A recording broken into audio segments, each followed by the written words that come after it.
Tonight, something unsettling is happening across America, and it's not coming from Washington speeches or Wall Street press releases. It's coming from the people themselves. For the first time in years, Americans are openly saying they no longer feel secure about the future. Not about their jobs, not about their homes, not about their savings. And that feeling isn't random. It's backed by a sudden collapse in the nation's confidence. This week, the U.S. Consumer Confidence Index fell to levels we haven't seen since the last major economic downturn. Families who were already stressed by rising prices are now dealing with a wave of job freezes, delayed pay raises, and news of layoffs stretching from small businesses to giant corporations. In neighborhoods that once felt stable, you can hear the frustration in grocery stores and gas stations. People are asking why their dollar seems to shrink every month, why their rent keeps jumping, and why the economy, on paper, never matches the reality they're living every day. Wall Street felt the shock as well. Markets stumbled hard after reports of companies cutting staff and slowing hiring, especially in sectors Americans rely on for stability. And when the markets react like that, it sends a message far beyond investors. It tells ordinary people that something deeper might be wrong. Suddenly, the conversations at workplaces and dinner tables aren't about the holidays or the coming year. They're about whether the country is slipping into something bigger, something nobody wants to name yet. Meanwhile, warnings from financial analysts and rating agencies have only added more fuel to the fear. They're concerned about the health of major banks, pointing to risky loans, weakened balance sheets, and pressure that's been building quietly behind the scenes. These aren't fringe voices. These are the same institutions that rang alarm bells before previous financial shocks. And when they speak like this, people pay attention. Even at the federal level, there are signs of worry.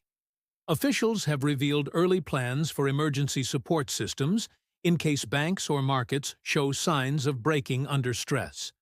It's the kind of move governments make not when things are stable, but when they see what might be coming down the road.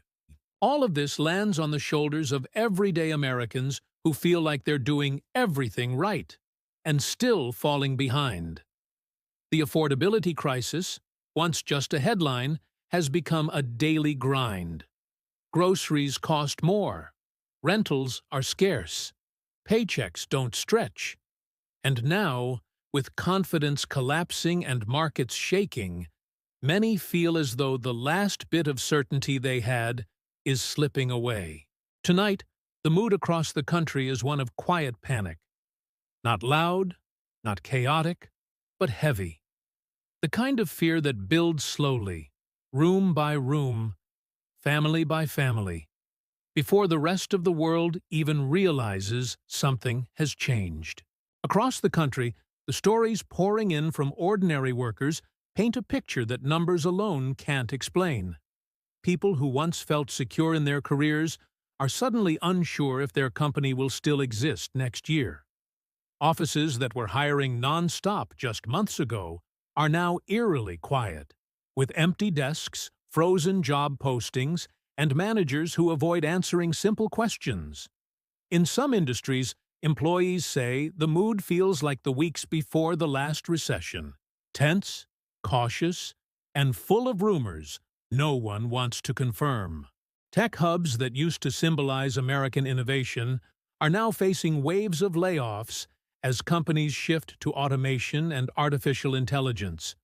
Workers talk about getting replaced by software tools that never sleep, never take breaks, and cost almost nothing to maintain. For many Americans, this isn't a distant future. It's happening right now. Some are losing their jobs to machines they personally helped test. Others are watching entire departments shrink overnight without any warning. But it's not just tech. Retail chains, restaurants, logistics companies, construction firms, so many of them are cutting hours, reducing staff, or closing locations altogether.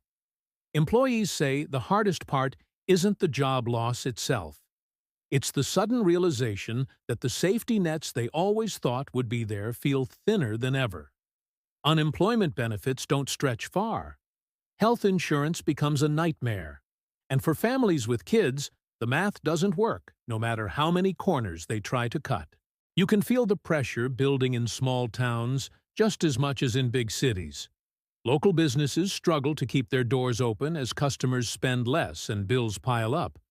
Some shop owners say they've never seen anything like this, a mix of inflation, higher interest rates, and shrinking demand that hits all at once. They describe it as standing in the middle of a storm they can't predict and can't prepare for.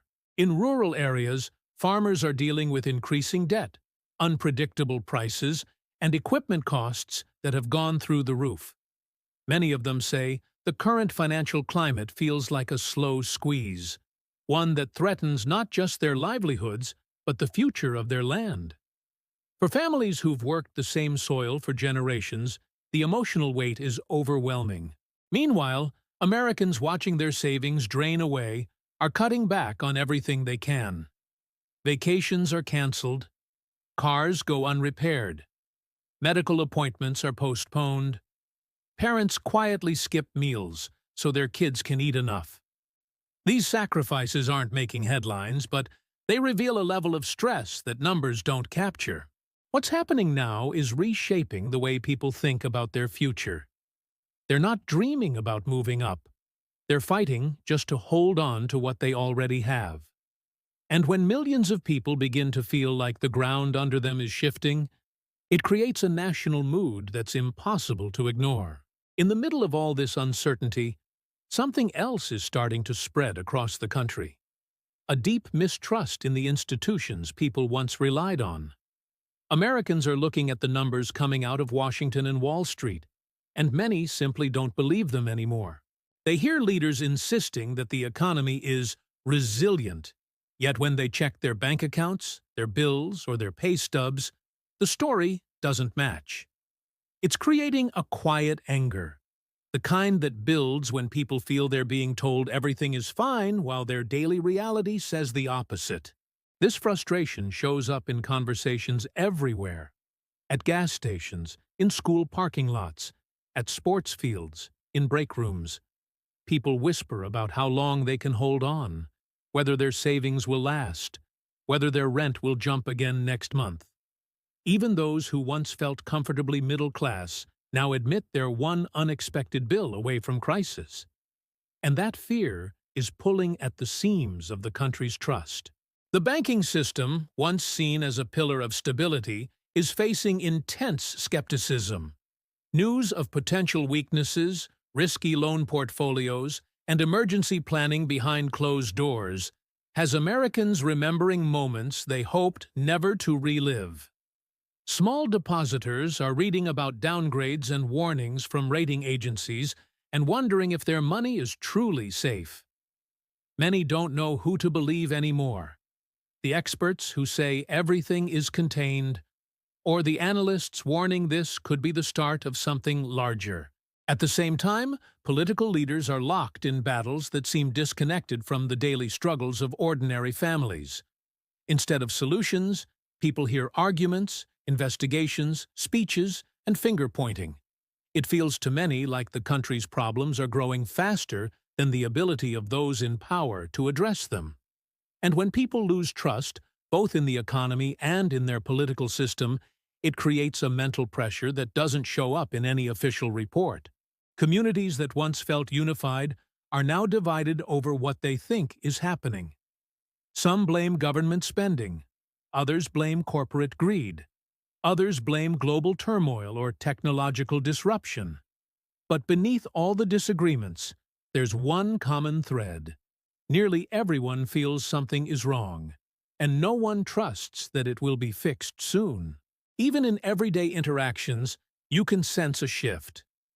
People seem more guarded, more cautious with their money, more on edge. Friendships once built around optimism are now centered on survival strategies, tips on cheaper groceries, lower-cost doctors, or side jobs that might help cover next month's bills. This new mindset isn't temporary. It's changing how Americans see their future. The emotional strain is becoming as serious as the financial one. Anxiety is rising. Families are stressed.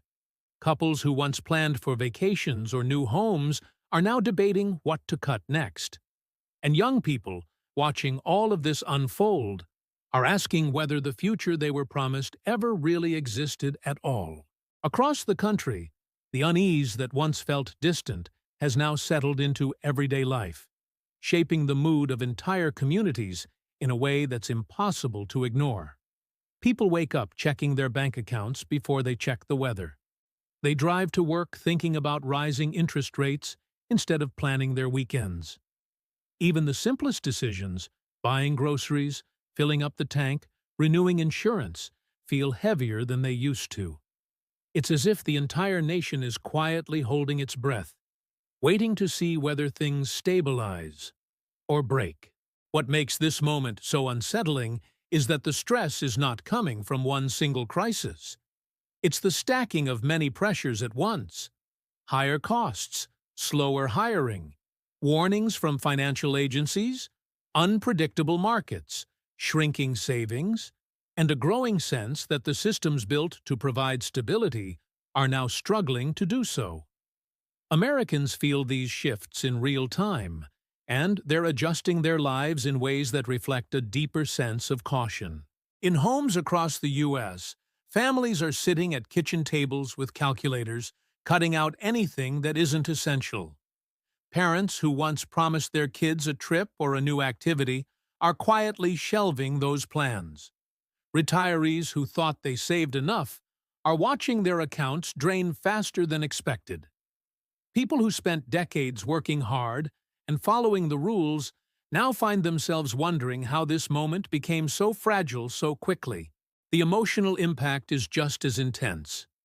Many describe a kind of exhaustion that goes beyond physical tiredness, a mix of financial anxiety, political frustration, and uncertainty about the future. When people feel stretched like this for too long, it changes their outlook. It changes conversations, decisions, and the way they see their country.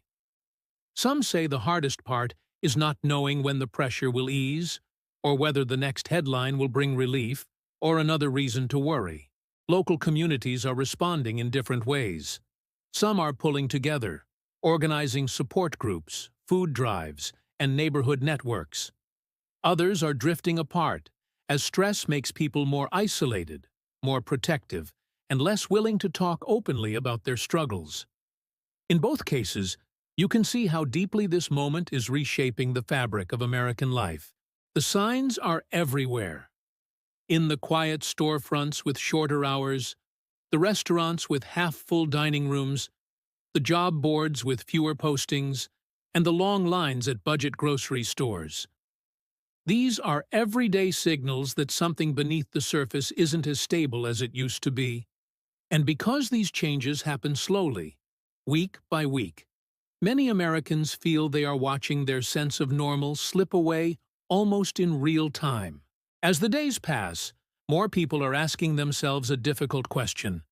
If this is how things feel now, what will the next few months look like? It's a question without a clear answer, and that uncertainty is becoming one of the heaviest burdens of all. When a nation begins to lose its confidence, even a strong economy on paper can feel fragile. And right now, millions of Americans are carrying that feeling with them into every decision they make. Tonight, the country finds itself at a point where fear doesn't shout, it whispers. It shows up in quieter choices, in the way people adjust their spending, delay their plans, and move through their days with caution. It's a mood shaped not by panic, but by the slow realization that stability is no longer something they can take for granted. And as that feeling spreads, it becomes clear just how much this moment is weighing on the American mind. Not through dramatic headlines, but through the quiet, steady anxiety of a nation trying to hold its balance in uncertain times.